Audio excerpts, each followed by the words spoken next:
Hi, everyone, and welcome to the Private Practice with Soul podcast. This is the first podcast for counselors that just don't align with the traditional approaches to business and that want to use their spiritual gifts, talents, and interests to create, you guessed it, a private practice with soul.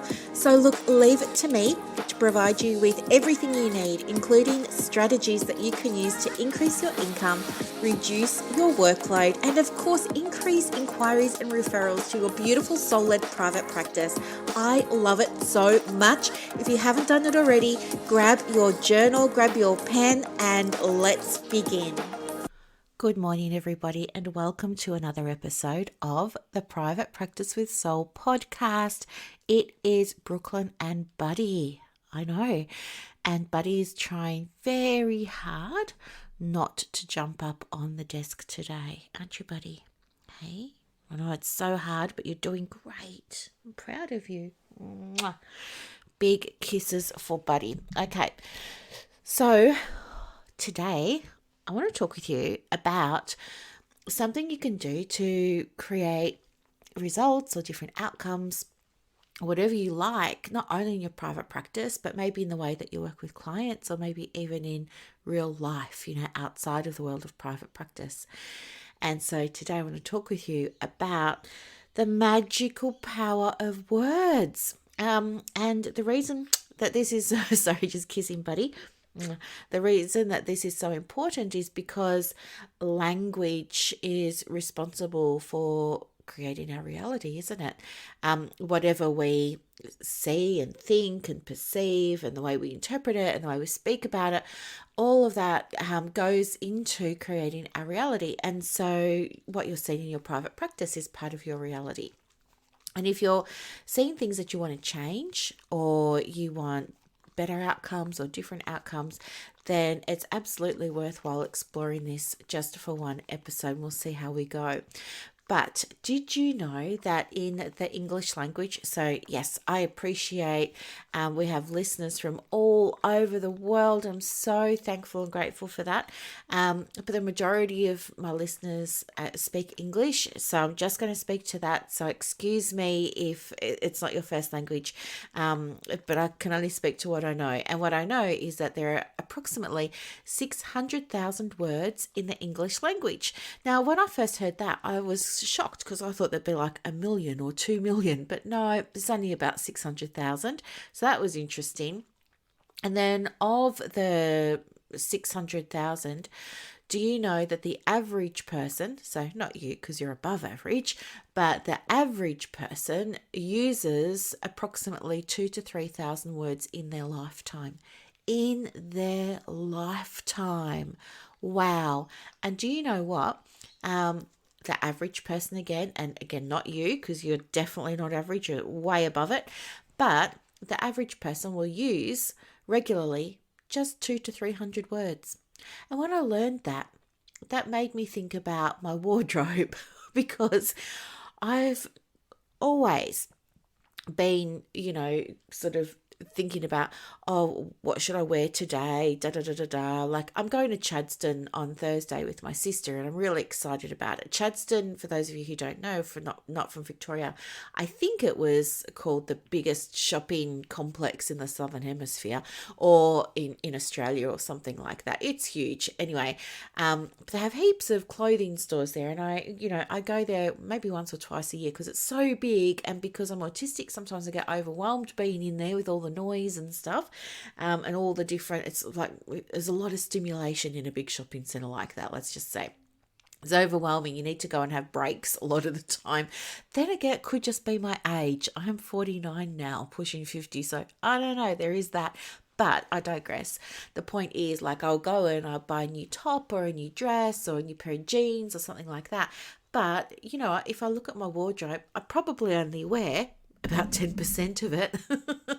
I cycle through, I've got my favorites. I've got my clothes that I wear regularly and every day. And I don't wear everything in my wardrobe. So I guess it's kind of like I'm trying to make a metaphor or an analogy with my wardrobe and the words that we speak. But anyway, the other really interesting thing that I learned was in the English language, there are approximately 3,000 words that describe emotion.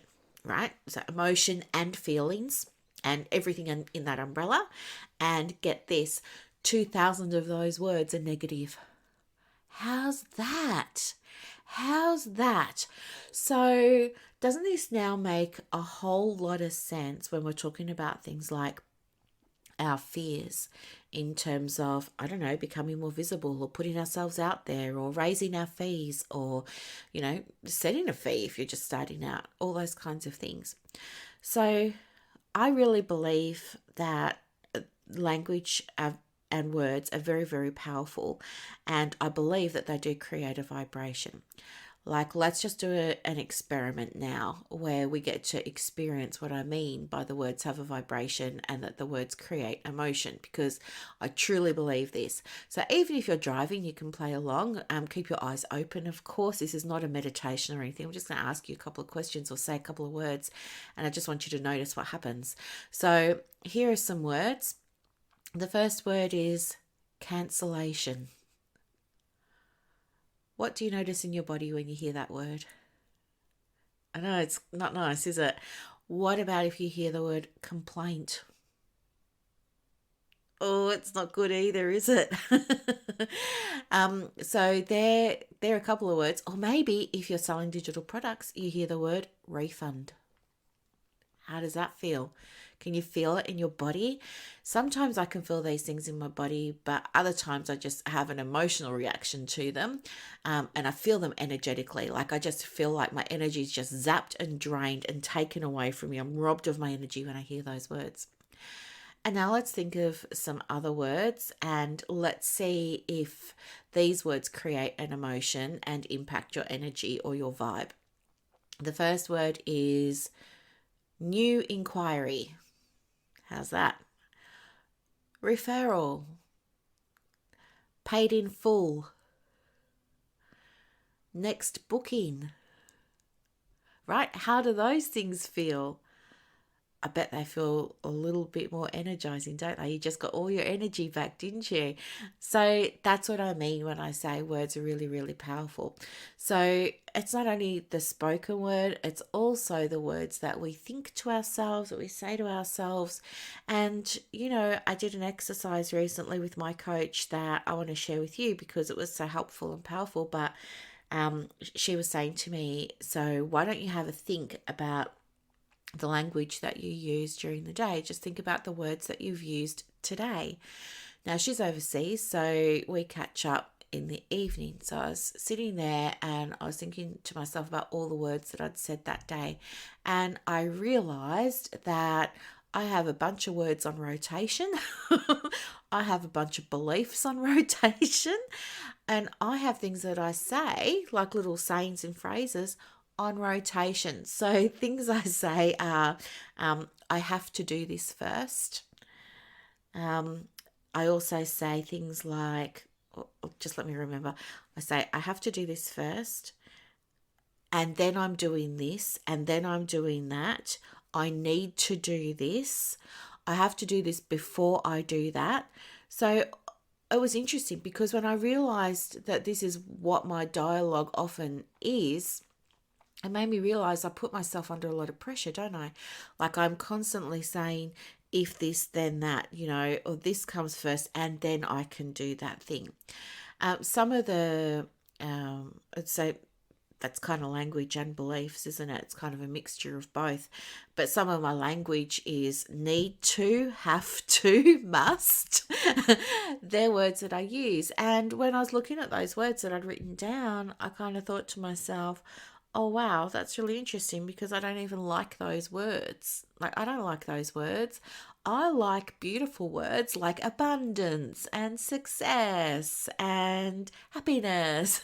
I like all those kinds of words, but they're not in my daily dialogue. And so it was a really interesting exercise. And I would love to, if I could play you a bit of music for 10 seconds now while you have some reflection time, I would love for you to reflect on, the words that you've said today already, or if it's first thing in the morning, think about the words that you said yesterday, think about the language that you used yesterday, and think about any beliefs that you used yesterday, right? So some of my beliefs were, I have to do this before I do that, or this thing will happen, or this thing won't happen. So, to give you an example, I would say, oh, I have to post a video on my social now, or else it won't get done today. And that will mean that I'm not being visible. And that will mean that if I'm not visible, then I might not get new clients, or I might not build my audience.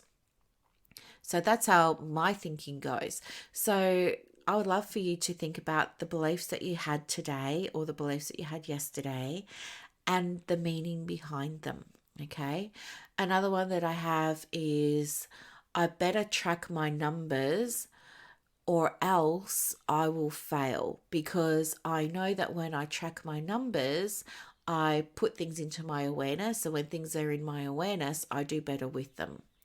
So think about, you're going to have some, they're not all bad, right? They're going to be some that are functional and that really do help you, and they help you create success in your business.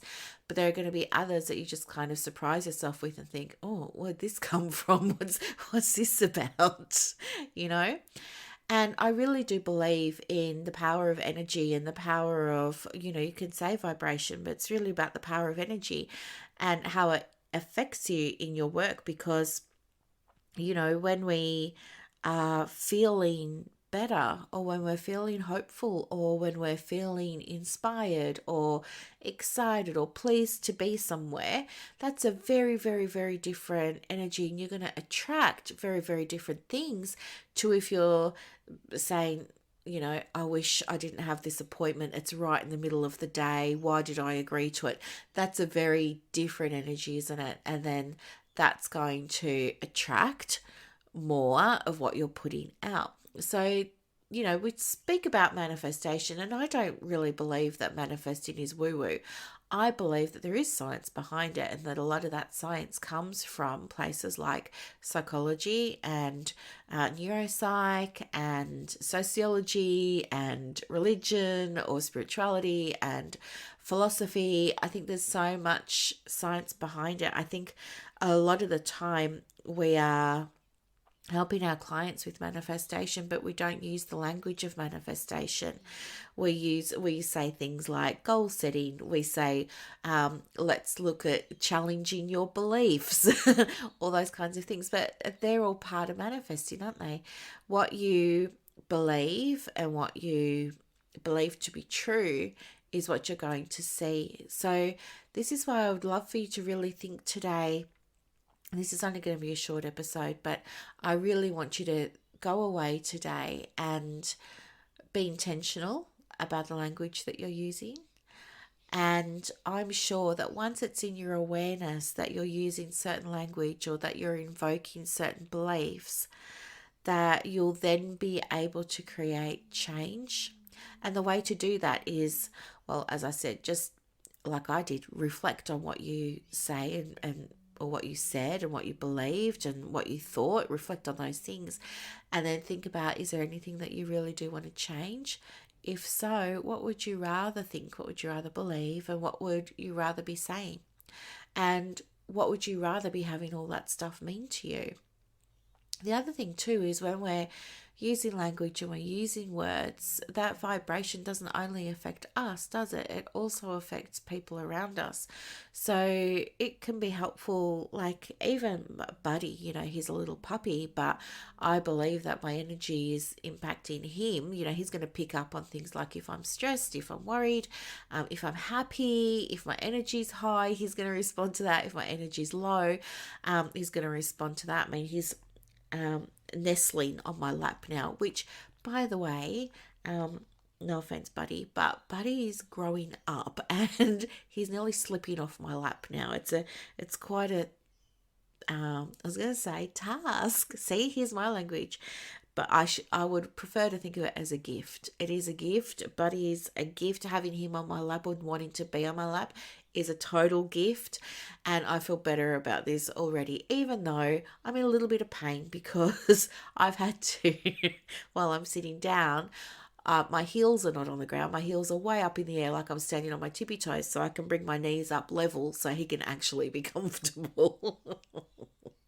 Because I love this little guy so much. But yeah, think about what you would rather be saying and what you'd rather be having it mean to you, because it will affect also people around you. And this is important if you're working with clients, but also if you are in a practice or you're employed and you're working with other people. Think about the energy that you're giving off, and think about the energy that you would rather be giving off. Think about how the energy you're giving out is being returned to you, and think about how you'd rather it be returned to you. And this all comes back to vibration. And one of the ways, you've heard this before, what's emotion is energy in motion, right? So you want to shift the energy by shifting the emotion or shifting the feeling. And one of the ways that we shift the feeling is through our words and language. So it's just a short little episode today, but I think it's really powerful. And I wanted to share it with you because it's something I've been learning about lately, and it made so much difference to the way I'm now running my business. And it's made so much difference to how I feel sort of day to day.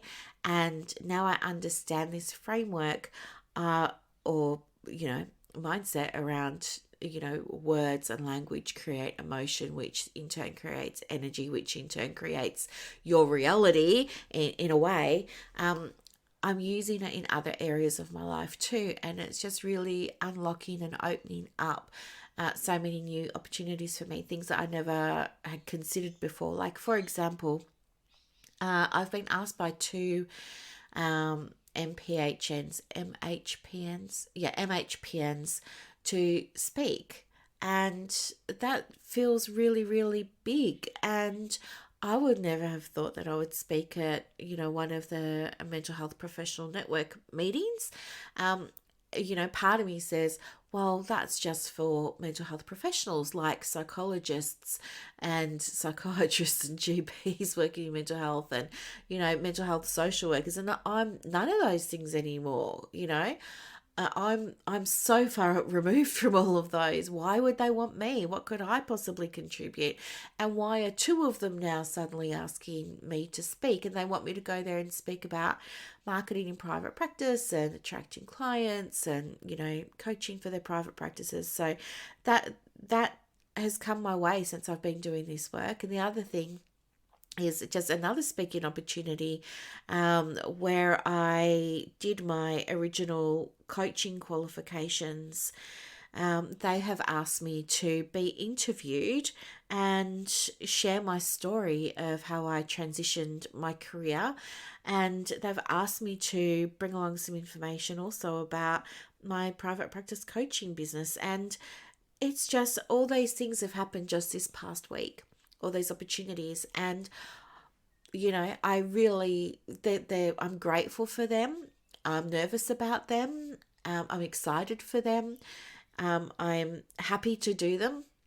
But I'm also very, very mindful that had I not started becoming aware of my words and my language, that these three opportunities would perhaps not have come my way, and especially not so quickly. So I'm super impressed with this process because, to me, in my experience, it works. Sorry, I've got the hiccups now. It works. And I would only ever share things with you that I try myself or that I do myself or that have worked for me in my private practice. So anyway, I will leave you there. Sorry, I've got the hiccups. I will leave you there. And it's just something that I want you to really think about. So if you're driving, don't listen to the next episode. Just hit pause, allow yourself to really connect as you're driving along, as you're washing dishes at home, as you're vacuuming, as you're between clients. Give yourself a couple of minutes to reflect on the words and the language, the meaning you attribute to them, the energy that you're experiencing, and how you might change them if you want to change them. Okay? Super, super, super powerful. I hope that this was really helpful, and I look forward to giving you another episode on Saturday morning. Sorry, buddy's just having a bit of a stretch and nearly falling off my lap because he's so big now. Have a lovely day, everyone. Talk to you soon. Bye.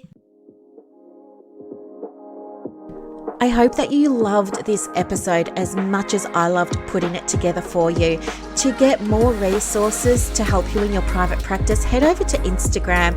My handle is @theprivatepracticecoach. And also, if you want more inquiries and referrals for your business, let me know. I have a program called Clients on Demand that opens every quarter, and I can absolutely get you some information for that as well.